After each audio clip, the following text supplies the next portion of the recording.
Delik penistaan agama sudah dipakai untuk memenjarakan terdakwa kasus penodaan agama. Tak hanya terkait agama Islam, kasus penghinaan agama juga terjadi pada sejumlah agama lain yang tentu saja diakui di tanah air. Tindak kekerasan dan intoleransi antar umat beragama di tanah air tiap tahun terus meningkat. Bukan hanya di antara elemen masyarakat, berbagai kasus pelanggaran kebebasan beragama juga dilakukan aparat dan institusi negara. Pemirsa, isu intoleransi memang belakangan marak dan selalu menyeruak di setiap musim pesta demokrasi seperti Pilkada dan Pilpres. Bahkan ini menjadi perhatian serius dari Presiden dan sejumlah tokoh lintas agama. Pemerintah menggeser 2 hari libur nasional keagamaan dan meniadakan 1 hari libur cuti bersama dengan pertimbangan kondisi dan situasi pandemi COVID-19 di Indonesia.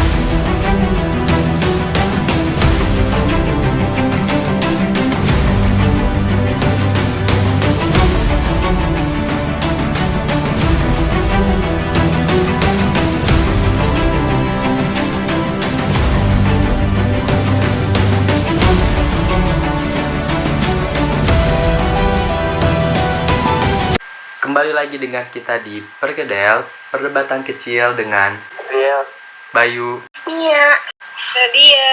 Oke, udah ada semua nih pesertanya nih. Jadi langsung aja ke pembahasan kita.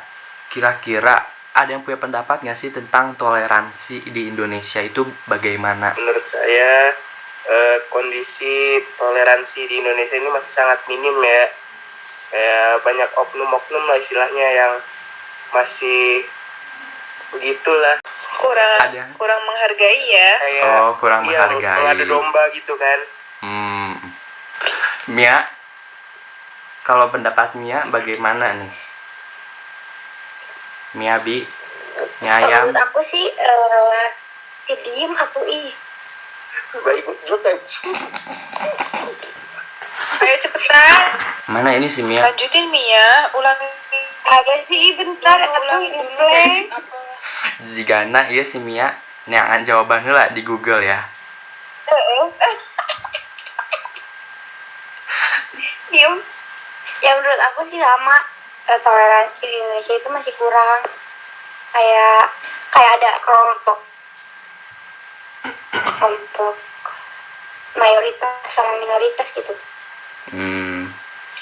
Masih kayak lebih berkubu-kubu gitu kan. Iya ya, jadi mudah terpecah belah ya antara agama. Yang banyak yang menang. Biasanya kayak gitu. Tapi enggak juga. Sesuai dengan judul yang kita angkat, yaitu Mental Sisa, menjaga toleransi dan saling bekerjasama antar umat agama di Indonesia. Gimana? Contoh si pengamalan ini teh contoh gitu. Solusi di kehidupan sehari-hari. Kalau menurutku ya, kalau solusi ya kita kan dengan kita menghargai orang lain kan itu dari diri kita sendiri ya. Kita juga bakal dihargai sama orang lain. Tapi kalau kitanya udah kayak nggak suka gitu, misalnya udah gimana ya, udah menerapkan kesenjangan.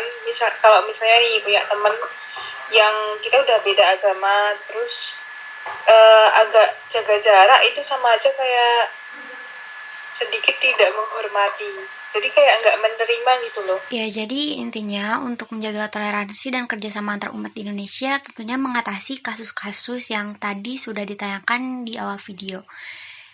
Jadi kita harus saling menghargai satu sama lain dan juga tidak boleh saling menghakimi karena merujuk pada nilai Pancasila, sila yang pertama, yaitu ketuhanan yang Maha Esa, yakni kita harus membina kerukunan hidup di antara sama umat beragama dan kepercayaan terhadap Tuhan yang Maha Esa.